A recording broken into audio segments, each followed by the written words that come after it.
Hello friends, മഴതൂര് മുംബൈയിലേക്ക് എല്ലാവർക്കും സ്വാഗതം.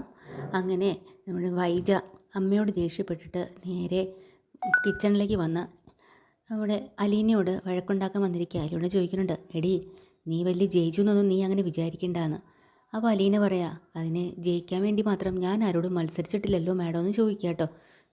മത്സരവും ജയവും തോൽവിയും വെട്ടും കുത്തും കൊലപാതകവും ഒക്കെ ആയിട്ട് നടക്കുന്നത് മാഡം തന്നെയല്ലേ, അല്ലാതെ ഞാനല്ലല്ലോ. മതിയടി, നിർത്തിക്കോ.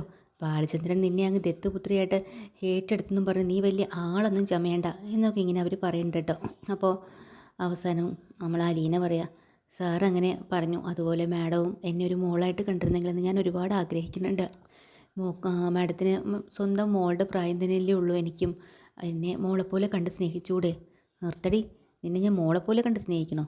മോള് അങ്ങനെ സ്വന്തം മോളായിട്ട് സ്നേഹിക്കണമെങ്കിലേ അവനവൻ്റെ വയറ്റിൽ ജനിക്കണം. എൻ്റെ വയറ്റിൽ നീ ജനിച്ചോ? ഇല്ലല്ലോ. പിന്നെ എൻ്റെ രക്തമാണോ നിൻ്റെ ശരീരത്തിൽ കൂടെ ഓടുന്നത്? അല്ലല്ലോ. അങ്ങനെയാണെങ്കിൽ മാത്രമേ ഞാൻ മോളായിട്ട് കാണുള്ളൂ. അല്ലാതെ നീ എന്നെ അങ്ങനെ വിളിക്കുകയും വേണ്ട, എനിക്കങ്ങനെ കാണാനും കഴിയില്ല. കുടുംബം കൊലം തോണ്ടാൻ വേണ്ടി വന്നിരിക്കുന്നു. നിന്നോട് ഇറങ്ങി പോകാൻ പറഞ്ഞിട്ട് എന്താടി നീ പോവാത്തത്?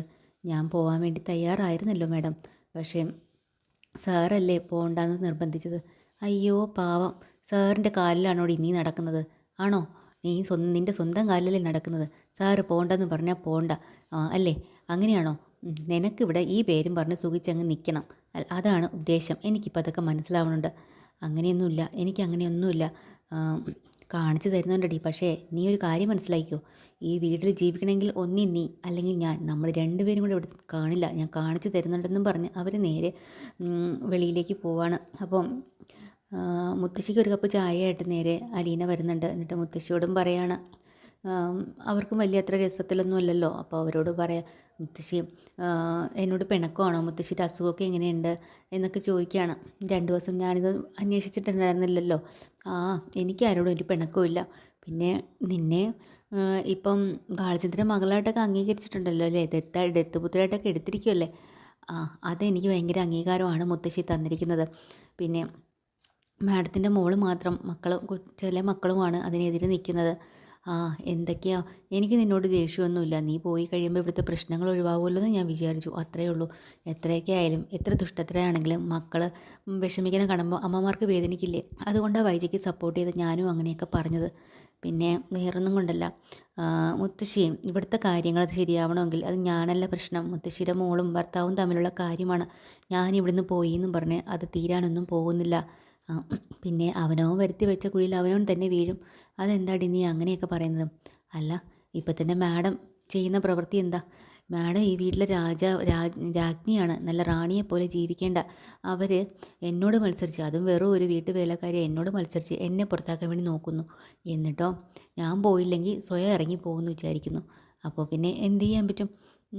എനിക്ക് എന്തെങ്കിലും ചെയ്യാൻ പറ്റുമോ മുത്തശ്ശി എന്നൊക്കെ പറഞ്ഞ് അവരങ്ങനെ സംസാരിക്കുക കേട്ടോ. വൈജയാണെങ്കിൽ അവിടെ നിന്ന് നേരെ പോയി കമലയെ വിളിച്ച് കുറേ കാര്യങ്ങളൊക്കെ പറയുന്നുണ്ട്.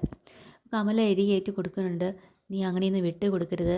കുറച്ച് ദിവസം റിസോർട്ടിലൊക്കെ പോയി സുഖിച്ചിട്ട് വന്നതല്ലേ, ഇനി മോളാണെന്നുള്ള പേരിലെങ്കിലും അവിടെ നിർത്താം. നിങ്ങളാരും സംശയിക്കില്ലല്ലോ.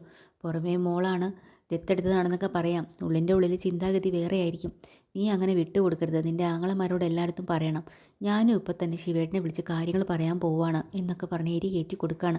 കമലടുത്തി, ഞാൻ ഫോൺ വയ്ക്കുകയാണ്, വേറെ ഏതോ കോള് വരുന്നുണ്ടെന്ന് പറഞ്ഞ് വൈജയും ഫോൺ വയ്ക്കാം. സമയത്ത് മനു ജോലിയൊക്കെ കഴിഞ്ഞ് രാത്രി വരുമ്പോൾ മനുവിൻ്റെ അനിയത്തി കുട്ടിയാണ് ഡോറ് തുറന്നു കൊടുക്കുന്നത്. അപ്പോൾ മനുവിന് ചോദിക്കുകയാണ്, എന്താ ഇവിടെ വിശേഷം, അമ്മ എന്തിയെന്ന്. അമ്മ ഇത്രയും നേരം വൈജ ആൻറ്റിയോട് സംസാരിക്കുമായിരുന്നു. അവിടുത്തെ പ്രശ്നങ്ങളൊന്നും മനുവേട്ടൻ അറിഞ്ഞില്ലേ?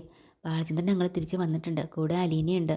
ഓ അത് ശരി, അപ്പോൾ എല്ലാം തീരുമാനിച്ചുറപ്പിച്ച് അങ്കിള് വന്നൂല്ലേ? അതെ. പിന്നെ വേറൊരു കാര്യമുണ്ട്, അലീനേനെ സ്വന്തം മകളായിട്ട് ദത്തുപുത്രിയായിട്ട് ഏറ്റെടുത്തു എന്ന്. ആഹാ, നല്ല കാര്യമാണല്ലോ. എന്നാൽ വാടി നമുക്കിവിടെ ഇരുന്ന് സംസാരിക്കാം എന്നും പറഞ്ഞ് അവരങ്ങനെ ഇരുന്ന് സംസാരിക്കുമ്പോൾ ആ കൊച്ച് വീണ്ടും പറയുന്നുണ്ട്, എനിക്കൊരു സംശയമുണ്ട് ചേട്ടാ. എന്താ? അപ്പം മനു ചോദിക്കുന്നുണ്ട്, എന്താടി നിൻ്റെ സംശയം? അല്ല, ശരിക്കും പറഞ്ഞാൽ ഈ ബാലചന്ദ്രൻ അങ്കിളുടെ ഏതെങ്കിലും വകയിലുള്ള മകൾ വല്ലതും ആണോ ഈ അലീന ചേച്ചി?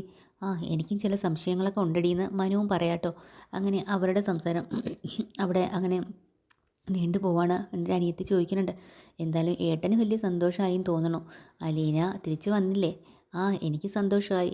നല്ല സന്തോഷമാണ് എടി, അവളെന്ന് പറയണത് വെറും ഒരു വീട്ടുജോലിക്കാരിയല്ല, അവളൊരു ഝാൻസി റാണിയാണ്, നീ നോക്കിക്കോ എന്നൊക്കെ ഇങ്ങനെ പറഞ്ഞ് അലീനെ പുകഴ്ത്തി പറയുന്നു കേട്ടോ.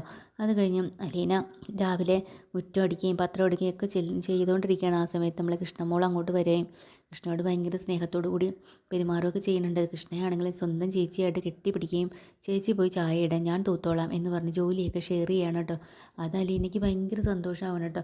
നീ അങ്ങ് എന്നെ ചേച്ചിയായിട്ട് അംഗീകരിച്ചോടി എന്ന് ചോദിക്കുകയാണ്. അച്ഛൻ അംഗീകരിച്ചല്ലോ, അപ്പം അതിന് മുന്നേ എനിക്ക് ചേച്ചി തന്നെയാണ് എന്നും പറഞ്ഞ് അവർ ആ സ്നേഹം അങ്ങനെ കാണിക്കുക കേട്ടോ. അത് കഴിഞ്ഞൊരു കപ്പ് ചായ ആയിട്ട് നേരെ ബാലചന്ദ്രൻ്റെ മുറിയിലേക്ക് പോവാണ്. അപ്പോൾ ബാലചന്ദ്രൻ ചായ കുടിച്ചുകൊണ്ടിരിക്കുമ്പോൾ തന്നെ അലീന കൃത്യം ചൂടിൻ്റെ അളവ് പറയാണ്. അത് ബാലചന്ദ്രന് ശരിക്കും ഒരു കുസൃതി പോലെ തോന്നുക കേട്ടോ. കാരണം ഇടയ്ക്ക് ബബിത ഫുഡും കൊണ്ട് ചെന്നപ്പം ബബിതയോട് വരരുതെന്ന് പറഞ്ഞതാണ്. എന്നിട്ടും വന്നതുകൊണ്ട് പറഞ്ഞത് കൃത്യമായിട്ട് ചൂട് എനിക്ക് മേളിൽ എത്തിച്ചേക്കണം ആഹാരത്തിനെന്നൊക്കെ പറഞ്ഞൊന്ന് വഴക്കുണ്ടാക്കിയില്ലേ. അത് വെച്ചിട്ടാണ് അലീന ഇന്ന് പറയുന്നതെന്ന് മനസ്സിലാക്കി അലീനയുടെ ചെവിക്ക് ഒരു കിഴി കൊടുക്കുന്നുണ്ട്. എന്നിട്ട് ചോദിക്കുന്നുണ്ട് താഴെ എന്തായ സ്ഥിതിഗതികളെന്ന് ചോദിക്കുമ്പോൾ അലീന പറയാം, ആ ബബിതയും രോഹിത്തൊന്നും എന്നോട് മിണ്ടുന്നില്ല, പണ്ടേ അവർ മിണ്ടാറില്ലല്ലോ. കൃഷ്ണമോൾക്ക് ഭയങ്കര സ്നേഹമാണ് എന്നോട്. കൃഷ്ണമോളെ അങ്ങ് കടപ്പാട്ടുള്ള ബാലചന്ദ്രൻ മേനോൻ്റെ ജീന അവൾ, അതുകൊണ്ടാണ് അവൾക്ക് ഇത്ര സ്നേഹം നിന്നോട്.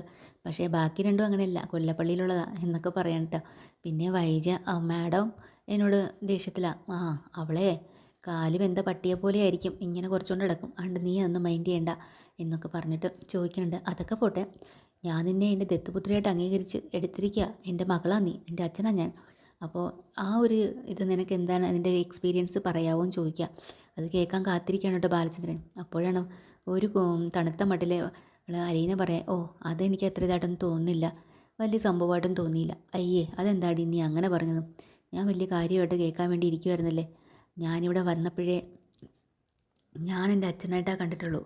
അച്ഛൻ്റെ സംസാരം, അച്ഛൻ്റെ രീതി, അച്ഛനായിട്ട് തന്നെ ഞാൻ അന്നും ഇന്നും കാണുന്നത്. അതുകൊണ്ട് എനിക്ക് വലിയ ഒരു മാറ്റമൊന്നും തോന്നുന്നില്ല, എൻ്റെ സ്വന്തം അച്ഛൻ തന്നെയാണ് എന്നിങ്ങനെ പറയുമ്പോൾ ബാലചന്ദ്രന് ഭയങ്കരമായിട്ട് ഒരു വല്ലാത്ത വികാരം തോന്നുന്നുണ്ട് അലീനയോട്, ഒരു മകളോടുള്ള ഭയങ്കര സ്നേഹം. അങ്ങനെ അടുത്തേക്ക് ചെന്ന് ആ തലയിലൊക്കെ തടയുന്ന ഓമിനിക്കാണ് കേട്ടോ ഇന്നത്തെ എപ്പിസോഡിൽ. ഡീറ്റെയിൽഡ് എപ്പിസോഡുമായിട്ട് വീണ്ടും വരാം. ചാനൽ ഇഷ്ടമായി ലൈക്ക് ചെയ്യുക, സബ്സ്ക്രൈബ് ചെയ്യുക. താങ്ക്